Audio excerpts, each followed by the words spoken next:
రాజమండ్రిలో కల్తీ పాల మృతుల సంఖ్య పెరుగుతోంది. హాస్పిటల్లో చికిత్స పొందుతూ మరో 2 బాధితులు చనిపోయారు. దీంతో మృతుల సంఖ్య 4కు చేరింది. మృతులు కృష్ణవేణి, రమణి, రాధాకృష్ణ, శేషగిరిరావుగా గుర్తించారు. చౌడేశ్వరి నగర్, స్వరూప్ నగర్లో పలువురు అస్వస్థతకు గురయ్యారు. కల్తీ పాలతో పలువురికి అనూరియా, డయేరియా, కిడ్నీ సమస్యలు వచ్చాయి. రాజమండ్రిలోని పలు ఆసుపత్రుల్లో 10 మందికి చికిత్స అందిస్తున్నారు. చౌడేశ్వరి నగర్, స్వరూప్ నగర్లో అనుమానితులకు వైద్య పరీక్షలు చేశారు. బాధిత కుటుంబాలకు పాలు పోస్తున్న కోరుకొండ మండలం నరసాపురం గ్రామానికి చెందిన గణేష్ను పోలీసులు అదుపులోకి తీసుకున్నారు. పాల వ్యాపారి గణేష్ ఇంట్లో పోలీసులు సోదాలు చేపట్టారు. ఈ అంశంపై మరింత సమాచారం మా ప్రతినిధి హరీష్ అందిస్తారు. రాజమండ్రిలో కల్తీ పాలు సరఫరా కలకలం రేపుతుంది. దీనికి సంబంధించి ఇప్పటికే అఫీషియల్ గా జిల్లా కలెక్టర్ కూడా దీన్ని రెస్పాండ్ అవడం జరిగింది. దీనికి సంబంధించి 4 చనిపోయినట్టు అధికారికంగా ధృవీకరించారు. గురించి మాట్లాడారు మన దగ్గర food and alteration safety officer, food safety officer కూడా ఉన్నారు. నందాది సార్, చెప్పండి, జరిగిన సంఘటనకు ప్రధాన కారణం కల్తీ కలిసిన పాలైనా ఇంకేమైనా ఉన్నాయా? ఏం ఐడెంటిఫై చేశారు? సాధారణంగా ఇక్కడ ఏంటంటే ఈ 14 మంది ఎఫెక్ట్ అయ్యారని సరే హాస్పిటలైజ్ అయ్యారని సరే అంటున్నారు. వీళ్ళందరికీ కూడా చాలా సివియర్ అక్యూట్ రీనల్ ప్రాబ్లం, అంటే కిడ్నీస్ ఎఫెక్ట్ అయ్యి వాళ్ళంతా కూడా ట్రీట్మెంట్ తీసుకుంటున్నారని సరే అన్నారు. సో దీనందరికీ కామన్ కాజు మన పోలీసు వాళ్ళు ఇచ్చిన ఇన్ఫర్మేషన్ కానీ లేకపోతే ఈ డిఎంఎన్హెచ్ఓ గారు చెప్పిన దీని ప్రకారం ఏంటంటే కలెక్టర్ గారు మేడం ఆదేశాల ప్రకారము ఈ కామన్ గా ఎవరైతే పాలు సప్లై చేశారో శివరాత్రి రోజునే ఆ తాగినటువంటి వాళ్ళే ఎఫెక్ట్ అయ్యారు అనేటువంటిది అన్నారు. సో కాబట్టి అడల్టరేషన్ అనేటువంటిది జరిగిందేమో మిల్క్ అనే ఉద్దేశంతో మా ఫుడ్ సేఫ్టీ ఆఫీసర్స్ కూడా ఇన్స్పెక్ట్ చేయడం జరిగింది, తనిఖీలు చేయడం జరిగింది.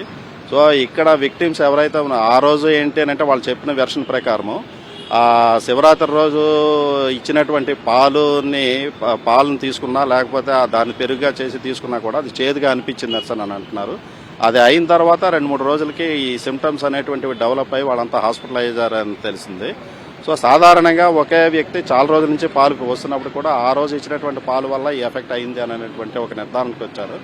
సో కాబట్టి ఏంటంటే అడల్టరేషన్ అనేటువంటిది జరుగుంటుంది. ఒకవేళ మీ పాలల్లో ఏమైనా కలిసి అడల్టరేషన్ జరిగిందా అనేటువంటి అనుమానం మీద ఈ అక్కడ ఉండేటువంటి ఆ యూనిట్లో పాల్ శాంపిల్స్ని, అదేవిధంగా విక్టిమ్ హౌసెస్లో ఉండేటువంటి ఈ మిల్క్ కర్డ్ని కూడా శాంపుల్గా తీయడం జరిగింది. అవి స్టేట్ ఫుడ్ ల్యాబొరేటరీ విశాఖపట్నం, అలాగే విమ్టా ల్యాబ్స్ హైదరాబాద్కి కమిషనర్ గారి ఆదేశాల ప్రకారం పంపిస్తున్నాము. అందులో ఏమైనా అడల్టరేషన్ ఉందా లేకపోతే హెవీ మెటల్స్ కానీ లేకపోతే వేరే ఏమైనా టాక్సిక్ కంటెంట్స్ అనేటువంటి కలిసామనంటే ఎనాలిసిస్ రిపోర్ట్లో వస్తుందండి. కామన్ అడల్టరేషన్ అయితే జనరల్గా మిల్క్లో వాటరో లేకపోతే ఈ ఫ్యాట్ అయితే రిమూవ్ చేయడం జరుగుతుంది. కానీ అది దానికి ఎంత సివియర్ ఎఫెక్ట్ అయితే ఉండదు. సో ఒకవేళ సింథటిక్ మిల్క్ అనేటువంటి తయారు చేసిన యూరియా కానీ ఆయిల్ నుంచి సింథటిక్ మిల్క్ తయారు చేసిన అటువంటి ఆనవాళ్ళు అయితే అక్కడ ఏమీ లేవు. సో వాళ్ళు ఓన్లీ మిల్క్ చిల్లర్లో స్టోర్ చేసి అనేటువంటిది ఉన్నది. అది ఏమైనా బాగా హెవీ టాక్సిక్ కంటెంట్ అనేటువంటిది మిక్స్ అయినప్పుడే ఇటువంటి సివియర్గా సిమ్టమ్స్ అనేటువంటివి ఉండే అవకాశం ఉంది. సో కాబట్టి అది కూడా ల్యాబొరేటరీకి పంపించామండి. అనాలిసిస్ రిపోర్ట్ వచ్చిన తర్వాత FSS act, food safety standards act ఇటువంటిది అయితే ఎక్కడ అబ్జర్వ్ చేయలేదు. సో జనరల్ గా ఏమైనా ఉంటాయి ఎక్కడైనా మామూలుగా మిల్క్ అడల్టరేషన్ అనేటువంటిది ఉంటుంది.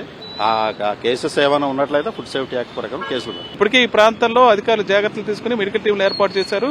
పరిస్థితిని అయితే ఎప్పటికప్పుడు పరిశీలించేందుకు ప్రత్యేక బృందాలు కూడా రప్పించి అక్కడ పర్యవేక్షణ చేస్తున్నట్టయితే కలెక్టర్ ఇప్పటికే చెప్పడం జరిగింది.